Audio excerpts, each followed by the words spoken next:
অনেকদিন পরে কোনো একটা লেখা পড়ে আমি খুব ভয় পেয়েছি। একদম বিশুদ্ধ ভয় বলতে যেটাকে বোঝায় ঠিক তাই। বইটা পড়ার সময় যখন বেডরুমের দরজার দিকে তাকাচ্ছিলাম বা যখন রান্নাঘরে গিয়ে জানালার বাইরে তাকাচ্ছিলাম, তখন আমার মনে হচ্ছিল যে দরজায় কেউ দাঁড়িয়ে আছে বা জানালার বাইরে কেউ দাঁড়িয়ে আছে। এইরকম ভয় সচরাচর বা সাম্প্রতিক কালে কোনো লেখা পড়ে আমি পাইনি, যতটা আমি শারমিন আঞ্জুমের আমারে দেব না ভুলিতে এই বইটা পড়ে পেয়েছে। এবং ইন্টারেস্টিং ব্যাপার হচ্ছে, এটা কিন্তু আমার জানা মতে সাইকোলজিক্যাল থ্রিলার। তো একটা সাইকোলজিক্যাল থ্রিলার পড়ে আমার কেন হররের মতো অনুভূতি হচ্ছে, এটা নিয়ে আমি বেশ কনফিউজড ছিলাম। এবং এক মুহূর্তে আমার মনে হলো যে তাহলে কি এটা হরর জনরার বই? তো এই বইটা হরর নাকি সাইকোলজিক্যাল থ্রিলার, সেটার উত্তর পেয়েছি বইয়ের শেষে গিয়ে। সেটা আমি রিভিল করছি না, কিন্তু আমার জায়গা থেকে এই বইয়ের যে জিনিসটা আমার সবচেয়ে ভালো লেগেছে সেটা হচ্ছে বইয়ের যে গল্পটা অনেক বেশি ইউনিক না হলেও গল্পটা শুরু থেকে শেষ পর্যন্ত পাঠককে ধরে রাখার ক্ষমতা রাখে বলে আমার মনে হয়েছে। অন্তত আমি বইটা শুরু করার পরে আমার একটা বারের জন্য মনে হয়নি যে বইটার কোথাও আমার বোরিং লাগছে বা আমি জোর করে আগাতে হচ্ছে, এরকম আমার লাগেনি। আমি খুব আগ্রহ নিয়েই শুরু থেকে শেষ পর্যন্ত পড়েছি এবং শেষের দিকে গিয়ে আমি বেশ থ্রিল পাচ্ছিলাম, এক্সাইটেড ছিলাম যে ফিনিশিংটা কিরকম হয় সেটা জানার জন্য। এবং ফিনিশিং নিয়ে আরেকটা কথা বলি, বাংলাদেশের থ্রিলার বইয়ের ক্ষেত্রে একটা বিষয় বেশ কমন। অনেক থ্রিলারই শুরু হয় বেশ প্রমিজিং ভাবে, প্লট ভালো থাকে, টুইস্ট ভালো থাকে, কিন্তু শেষের দিকে গিয়ে যখন টুইস্ট রিভিল হওয়া শুরু করে বা প্লটের ব্যাখ্যা আসা শুরু করে, তখন গিয়ে ডিসঅ্যাপয়েন্টেড হতে হয়, হতাশ হতে হয়। তো এই কারণে আমি যে কোনো থ্রিলার বা সাসপেন্স জনরার বই আমি খুব সাবধানে পড়ি, বা খুব টেনশন নিয়ে পড়ি যে শেষ পর্যন্ত কি আদৌ বইটা আমার ভালো লাগবে। এবং এই বইটার ক্ষেত্রে আমার একই অবস্থা হয়েছে। আমি যত শেষের দিকে আগাচ্ছিলাম তত আমার ভয় বাড়ছিল যে এখনই হয়তো কোনো একটা অযৌক্তিক কাহিনী চলে আসবে বা কোনো একটা অযৌক্তিক ব্যাখ্যা চলে আসবে, কোনো একটা প্লট, একটা লুপ চলে আসবে, গ্যাপ চলে আসবে, এরকম আমার মনে হচ্ছিল। কিন্তু শেষ পর্যন্ত গিয়ে আমার মনে হলো যে না, আমি হাফ ছেড়ে বাঁচলাম, যে এটার মধ্যে অ্যাটলিস্ট কোনো অযৌক্তিক ব্যাখ্যা, কোনো অযৌক্তিক প্লট বা অযৌক্তিক কোনো ফিনিশিং আমার মনে হয়নি। এটা আমার কাছে প্রপার একটা ফিনিশিং লেগেছে। এখানে যেসব ব্যাখ্যাগুলো আছে আমার কাছে অলমোস্ট সবগুলো ব্যাখ্যাই গ্রহণযোগ্য মনে হয়েছে। যে দু একটা জিনিস আমার মনে হচ্ছে যে এইটা বোধহয় আরেকটু অন্যরকম হলে ভালো জমতো, সেটার ক্ষেত্রেও লেখিকা একটা স্কেপ পয়েন্ট রেখেছেন। তিনি এখানে কিছু পরাবাস্তব বিষয় রেখেছেন, কিছু অব্যাখ্যেয় বিষয় রেখেছেন, এবং সেই বিষয়গুলো এমন ভাবে রেখেছেন যেটা গল্পের সাথে মানিয়ে গেছে। অর্থাৎ যেটা আপনি যুক্তি দিয়ে, আপনার মনে হচ্ছে যে যুক্তি দিয়ে প্রপারলি আপনি ব্যাখ্যা করতে পারছেন না, সেটাকেও যদি আপনি পরাবাস্তব ছকে ফেলেন তাহলে দেখবেন যে গল্পের সাথে খাপ খেয়ে যাচ্ছে। তো আমি মনে করি যে এটা একটা ভালো ব্যাপার। শুরু থেকে শেষ পর্যন্ত আমার আগ্রহ ছিল, তো একজন পাঠকের আগ্রহ শুরু থেকে শেষ পর্যন্ত ধরে রাখা, এটা অবশ্যই আমি বলবো যে লেখিকার দক্ষতা। তো আমার এই বইয়ের সবচেয়ে পছন্দের বিষয় হচ্ছে এই বইয়ের প্লট। প্লট ভালো লেগেছে। যদিও আমি একবার বলেছি যে খুব বেশি যে ইউনিক সেটা বলবো না, অনেক বিষয় কমন ছিল। এই বইটা পড়ার সময় আমি হুমায়ুন আহমেদের একাধিক লেখার কথা আমার মনে হয়েছে, বিশেষ করে বিনার অসুখ, দ্বিতীয় জন, কুহক, এই গল্পগুলোর কথা মনে হয়েছে। কিন্তু তারপরেও এই মনে হওয়াটা নেতিবাচক না, এই মনে হওয়াটা কপি না, এই মনে হওয়াটা আমার মনে হয়েছে যে কাছাকাছি প্লট নিয়ে কাজ করা, এবং যার কারণে আমার আগ্রহটা শেষ পর্যন্ত ছিল, আমি এনজয় করেছি। তো যেহেতু হুমায়ুন আহমেদের লেখার কথা আসলো সেহেতু একটু বলি। এখানে হুমায়ুন আহমেদের দ্বিতীয় জন গল্পটা যারা পড়েছেন তারা জানেন যে একজন মেয়ে, সে তার স্বামীকে আহ দুইটা স্বামীকে সে দেখে। দেখা যাচ্ছে এক রুমে একজন, আরেক রুমে গিয়ে দেখে আবার আরেকজন, মানে দুই জায়গাতে দুই ঘরেই তার একজন স্বামী।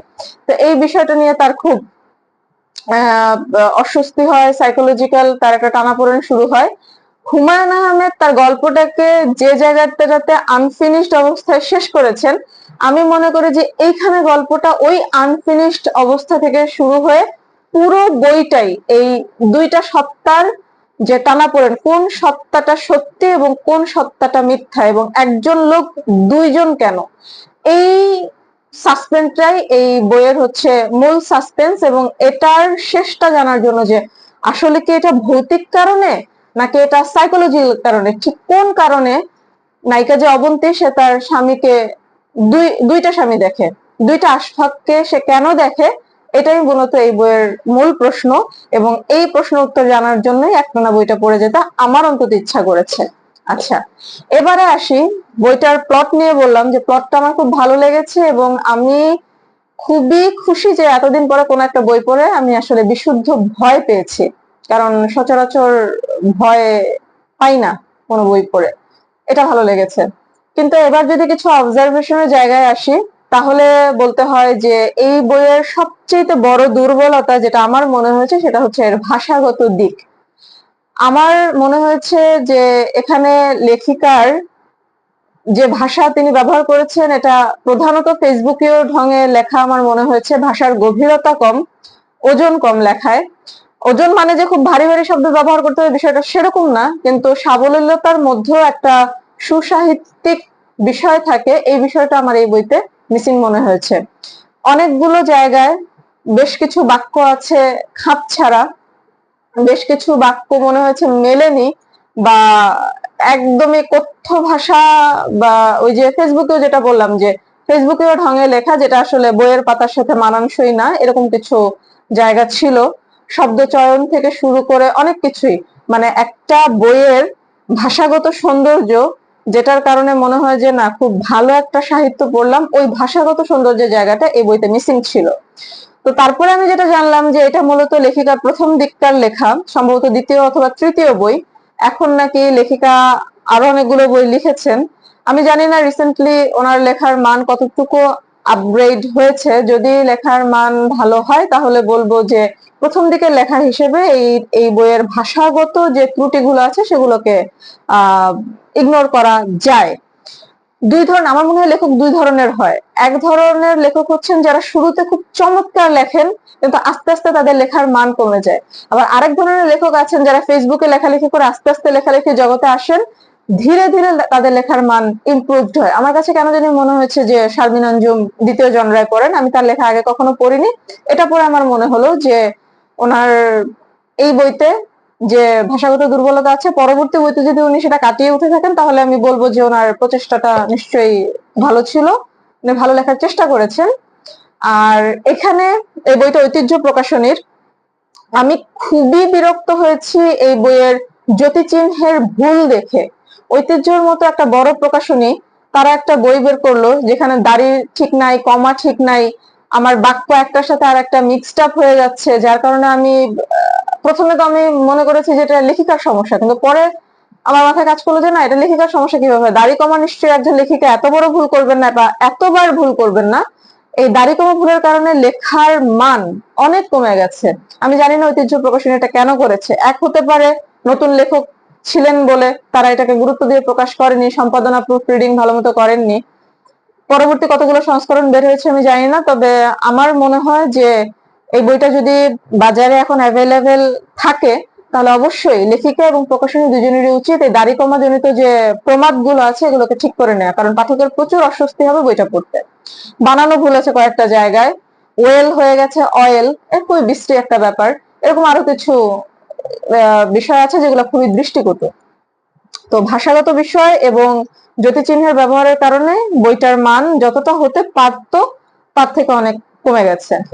এরপর কিছু জায়গা যদি বলি, এটা আমি নেগেটিভ বলবো না, কিন্তু আমি অনেক কিছু প্রেডিক্ট করতে পেরেছিলাম। হয়তো কাছাকাছি টাইপের কিছু বই পড়া ছিল বলে বা যে কোনো কারণেই হোক আমি গল্পের অনেক জায়গায় প্রেডিক্ট করতে পেরেছি, যা যা প্রেডিক্ট করেছি সবই মিলে গেছে। আবার ইন্টারেস্টিংলি অনেক বড় একটা প্রেডিকশন মেলেনি, এই জায়গাটা আমার ভালো লেগেছে যে আমি প্রেডিক্ট যেটা করেছিলাম আমি ধরেই নিয়েছি যে এটাই হতে যাচ্ছে, কিন্তু আমি আলটিমেটলি গিয়ে আবিষ্কার করলাম যে না, এটা না, আমি যেটা ভেবেছি সেটা না। অর্থাৎ কিছু প্রেডিকশন সঠিক ছিল কিন্তু কিছু প্রেডিকশনে গিয়ে ভালো রকম টুইস্ট লেখিকা দিয়েছেন, যার কারণে মজা লেগেছে পড়তে। সবকিছু তো প্রেডিক্ট করে ফেললে আসলে ভালো লাগে না, কিছু সময় ভুল প্রমাণিত হতে ভালো লাগে, তো এই জায়গাটা ছিল এই বইতে। আরেকটা যেটা বিষয়ে আমি হোঁচট খেয়েছি সেটা হচ্ছে এই বইতে অনেকগুলো চরিত্র এবং চরিত্রগুলোর নাম খুব কাছাকাছি, যেমন আশরাফ, আশফাক, আফসার, আফসানা, রওনক, শাওন। এর মধ্যে হচ্ছে ওই যে প্রথম চারটা নাম তো খুবই কাছাকাছি, কোনটা যে কে এবং তাদের সম্পর্কগুলো খুব কাছাকাছি। আবার এই যে রওনক, শাওন এই টাইপের যে নামগুলো, কোনটা ছেলে কোনটা মেয়ে মাথায় সেট করতে একটু সময় লেগেছে। তো এইটা একটা হোঁচট খাবার মতো বিষয় ছিল। আমার মনে হয় যে, জানি না লেখিকা পারতেন কিনা অন্য নাম ইউজ করতে, চরিত্রগুলোকে একটু আলাদা নাম রাখতে, যাতে পাঠককে হোঁচট খেতে না হয়, অথবা এটা লেখকের ব্যক্তিগত স্বাধীনতা, উনি এভাবেই লিখতে চেয়েছেন। আমার পাঠক হিসেবে একটু সমস্যা হয়েছে পড়তে। আর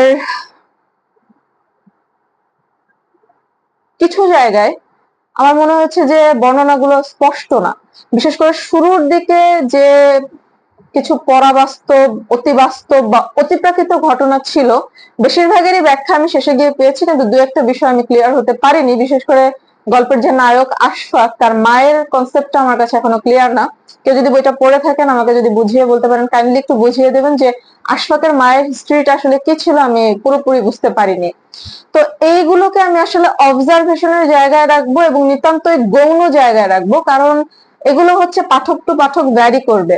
আমি যতটা মনোযোগ দিয়ে পড়েছি বা যে জিনিসগুলো আমার চোখে লেগেছে, হয়তো সব পাঠক এতটা খুঁটিনাটি ধরে পড়বে না। তারা হয়তো যে প্লটটা সুন্দর, গল্পটা সুন্দর, তারা হচ্ছে শুধু গল্পেই কনসেন্ট্রেট করবে এবং একটানা গল্পটা এনজয় করবে। আবার এমন কিছু পাঠক হয়তো থাকবেন যারা আমার চেয়েও আরো সূক্ষ্মভাবে পড়বেন, যে বিষয়গুলো আমার চোখে লেগে গেছে সেই বিষয়গুলো হয়তো তাদের চোখে ধরা পড়বে। তো পাঠক তো পাঠক যেহেতু জিনিসটা ভ্যারি করে, এই জন্য আমি মনে করি যে অবজারভেশন যেগুলো আমি বললাম এগুলো আসলে গৌণ বিষয়। এগুলো পাঠককে বলার চাইতে আমার মূল উদ্দেশ্য হচ্ছে, যদি লেখক লেখিকারা এই বিষয়গুলো একটু দেখেন, পরবর্তী সংস্করণগুলোতে এগুলো নিয়ে যদি তাদের কাজ করার সুযোগ থাকে, মূলত এই জন্য আমি আলাপগুলো করি। কিন্তু পাঠকদের যে উদ্দেশ্য যদি আমি বলি, তাহলে বলবো যে এটা আসলে এনজয় করার মতো একটা বই, শুরু থেকে শেষ পর্যন্ত আগ্রহ ধরে রাখার মতোই একটা বই। কোনো প্লট হল আমার চোখে পড়েনি, গ্যাপ পাইনি সেরকম কিছু। তো এই কারণে আমি বলবো যে এনজয় করা যায়। কেউ যদি ভৌতিক একটা ফিল পেতে চান, থ্রিলার এবং ভৌতিক, বাস্তব এবং পরাবাস্তবের একটা মিশেল যদি পেতে চান, তাহলে আমি বলবো যে বেশ ভালো একটা গল্প আছে এটার মধ্যে, তো পড়তে পারেন। আর বাকি যে বিষয়গুলো বললাম সেটা নিতান্তই হচ্ছে ব্যক্তিগত অবজারভেশন আমার, এবং এটা পাঠকের চেয়ে লেখকের উদ্দেশ্যেই আমার বেশি থাকবে, এগুলো যদি ঠিক করে নেওয়া যায় এই আর কি।